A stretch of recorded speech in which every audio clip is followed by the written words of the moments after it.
Senhor Presidente da Mesa do Congresso, demais dirigentes nacionais, Senhor Presidente da Comissão Política Nacional, caros congressistas, observadores, militantes do PSD, também eu aqui vos trago 3 palavras, uma primeira breve sobre o passado, uma sobre o presente e aquela terceira que eu gostaria de pôr, onde eu gostaria de pôr a maior tónica, uma palavra também sobre o futuro.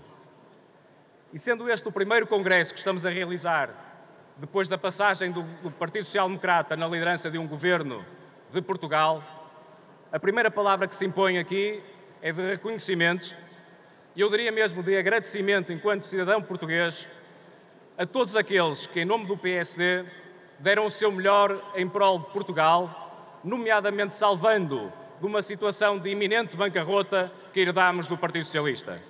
Ao Pedro Passos Coelho, a todos aqueles que no Governo, nas estruturas da administração pública, nas estruturas do partido, deram a cara de forma, eu diria, patriótica e até heroica na defesa dos interesses do país, fica este registro do meu agradecimento pessoal e eu estou certo que falo em nome de todos os militantes do partido, no orgulho que sentimos, naquilo que conseguimos fazer para salvar Portugal de uma situação dificílima que herdamos do Partido Socialista. Uma segunda palavra sobre o presente. E essa palavra sobre o presente tem de ser uma palavra de denúncia. Denúncia do caminho que está a ser seguido pela atual governação socialista, do perigoso caminho que está a ser seguido. E talvez valha a pena hoje aqui lembrarmos a forma como terminou, ou como terminaram, as 2 anteriores governações do Partido Socialista no nosso país. Em 2001, o Partido Socialista abandonou o poder, com o Primeiro-Ministro de então admitir-se e a reconhecer que tinha mergulhado o país num pântano. Em 2011, o Partido Socialista abandonou o país, e todos nos recordamos muito bem, numa situação de bancarrota. Pântano e bancarrota. E temos de nos lembrar, e temos de reafirmar aqui hoje, quando olhamos para a atual governação, que conseguimos ter, nomeadamente através do perfil do atual Primeiro-Ministro, eu quase diria, o pior dos 2 mundos. Porque se por um lado o atual Primeiro-Ministro se assemelha aos tempos do engenheiro Guterres, por outro lado há características, por paradoxal que possa parecer, em que se assemelha aos tempos do engenheiro Sócrates. Por um lado, e em primeiro lugar, a sua dificuldade de lidar com a palavra não. O caminho que está a seguir e a preocupação central desta governação é agradar a tudo e agradar a todos. Promete austeridade quando fala com a Comissão Europeia e promete o fim da austeridade quando fala com o Partido Comunista Português. Promete rigor nas contas públicas quando fala com as agências de rating.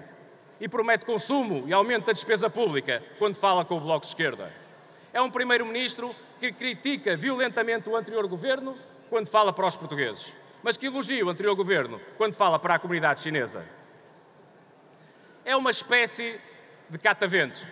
É uma espécie de girassol que se adapta em função do clima. Onde estiver o sol, ele vira a agulha.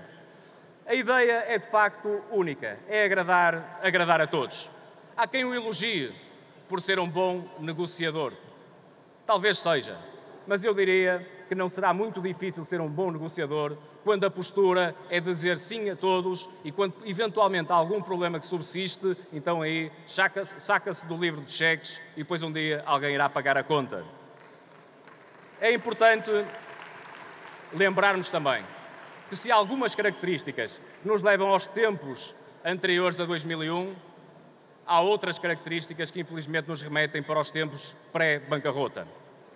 Nomeadamente esta semelhança que se prende com um modelo económico que hoje é defendido tal qual era defendido em 2009, em 2010, pelos mesmos socialistas, que era uma espécie de irresponsabilidade obstinada que no fundo a confia e quer acreditar num modelo económico que ninguém defende. É uma espécie de ciência oculta que espera que um dia venha crescimento económico que ninguém imagina nem sabe de onde. Não há uma instituição com credibilidade, não há um economista reputado que defenda este modelo, porque basicamente ele está à espera que qualquer milagre traga crescimento para o país. É uma espécie de ilusão socrática numa nova versão. E, portanto, não será difícil de imaginar que entre o pântano e a bancarrota, esta governação vai terminar da pior maneira. Podem escolher o epíteto. Ou acaba num pântano falido, ou acaba numa bancarrota pantanosa. E isso não é nada bom sinal para todos os portugueses. Mas a última palavra que aqui queria deixar é uma palavra sobre o futuro. Mais importante hoje do que fazermos oposição a esta governação socialista é prepararmos o Partido Social Democrata para governar Portugal. Temos de preparar e de apresentar ao país um projeto para o país. Um projeto ambicioso, um projeto de esperança, um projeto de futuro.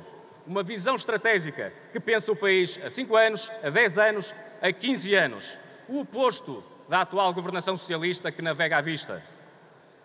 Devemos fazê-lo com uma agenda nova, adaptada aos novos tempos.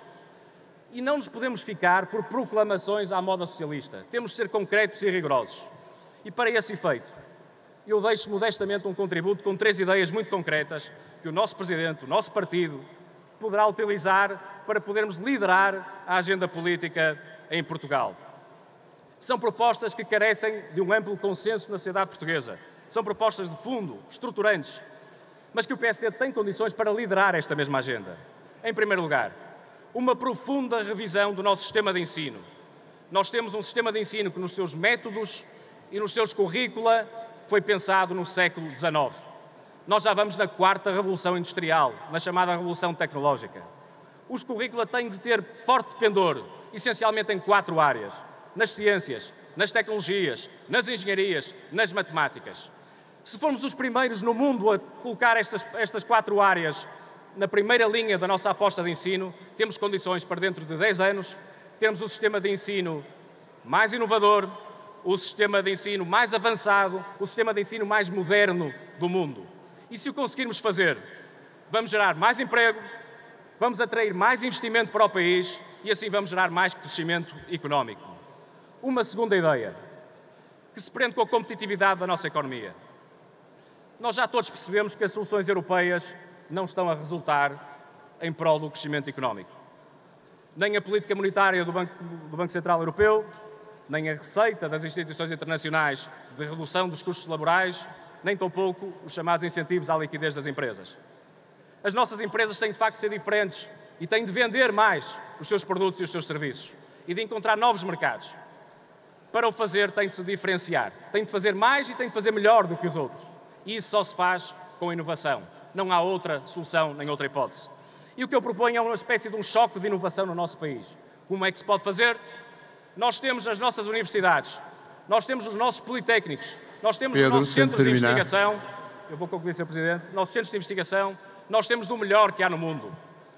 E este é o momento de nós, nomeadamente aproveitando o quadro comunitário, o novo quadro comunitário com 25 mil milhões de euros disponíveis para o país, para dignificar, para valorizar estas carreiras, mas pedir-lhes um contributo. E tem de haver um grande pacto de regime neste país, não só entre os partidos, mas entre as universidades, a nossa academia, os nossos centros de investigação e o nosso tecido económico, nomeadamente as associações empresariais, para haver aqui uma mistura de podermos, de alguma maneira, aproveitar este know-how de toda esta gente para introduzirmos inovação nas nossas empresas e aí também vendermos mais que os outros, diferenciar-nos à escala planetária. Uma terceira e última ideia, que se prende com a eficiência do Estado. O pendor fortemente centralista, macrocéfalo do nosso Estado é gerador de ineficiências e é gerador de muito desperdício. Tal acontece porque as decisões, quando são tomadas longe da sua execução, longe das populações, evidentemente não têm a mesma eficácia e gera entropias e gera desperdício. O PSD deve aqui lembrar-se de Sá Carneiro, que foi o campeão do reforço do poder local, que teve uma proposta centralizadora, até regionalizante na altura, para o país. E temos também de liderar uma proposta reformista, descentralizadora do país, que de facto acabe com este Estado macrocéfalo e que de facto é consumidor de tantas energias e de tantos recursos para o país. Fazemos-lo porque confiamos nos portugueses. Viva ele em Lisboa, no Porto, em Espinho ou em qualquer outra parte do nosso país. Modernização do ensino, competitividade da economia, eficiência do Estado. O PSD deve liderar esta agenda com reformas estruturantes. São reformas de fundo, que vão para lá do equilíbrio financeiro do país, que é um pressuposto absolutamente adquirido por todos nós.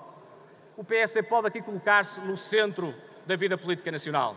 Evidentemente gerando consensos, à sua direita com o CDS, à sua esquerda com o PS, mas evidentemente estando no núcleo central daquilo que é a vida política portuguesa. Se o fizermos, eu tenho consciência que vamos merecer a confiança dos portugueses e vamos reeleger como próximo Primeiro-Ministro Pedro Passos Coelho. Com uma nova ambição, com uma nova esperança para Portugal, nós vamos voltar a prestar o nosso serviço ao futuro do país em prol da causa que sempre nos moveu. Melhorar a vida daqueles que são nossos conterrâneos, melhorar a vida de Portugal. Viva o PSD, viva Portugal!